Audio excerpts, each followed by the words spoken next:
and that although it might not be front page news, I'm working hard to draw attention to the current conditions. I'm troubled about reports of detentions, kidnappings, media blackouts, bans on social media, and the suppression of journalism. I'm concerned about India's discriminatory laws and the Citizenship Amendment Act, CAA, which specifically discriminates against Muslims in India and religious minorities, and has been condemned by the U.S. Commission on International Religious Freedom. The U.S. Commission on International Religious Freedom has called for sanctions against the Home Minister of India, Amit Shah, as a result of these discriminatory laws. Numerous members of Congress have been very concerned about CAA and the impact it's had on religious minorities in India. It is for this reason that I've led efforts to address the CAA amendment in our House Resolution, H.R. 745. House Resolution 745 now has an amendment about CAA as the result of our efforts. I'm concerned about recent riots in India as well, where 40 people died earlier this week in New Delhi, and member of Congress have been very concerned about this as well.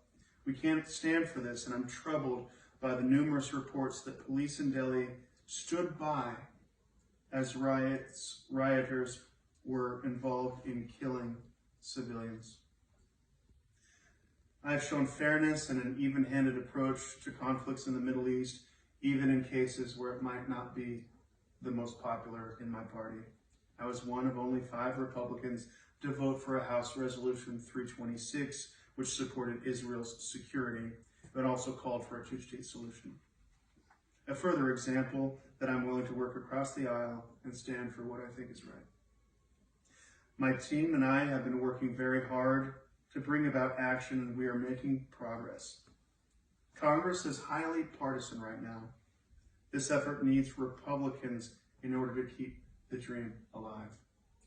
So far, after learning of the situation in Jammu and Kashmir, I've reached across the aisle and teamed with my colleague, Representative Jayapal, to see what could be done. Together, we took the lead on HRES 745.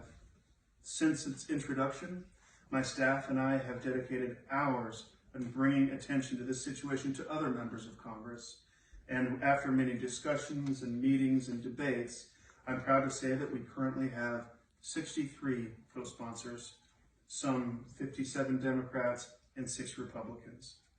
Now it's time to try and get the bill moving. The next step is the markup process in the House Committee on Foreign Affairs, a committee of which I'm a member. The committee is very busy and markup slots can be difficult to secure. My staff and I have kept pressing the importance of this legislation to the committee leadership. While no guarantees have been made, we are optimistic that we might enter markup in the next following weeks. I'd add that in addition to we keep close with the staffs of Secretary Mike Pompeo, a great Kansan. In closing, I want to thank my dear friend, Dr. Handu. He is one of the best advocates I have ever seen. He is a tireless servant to this cause.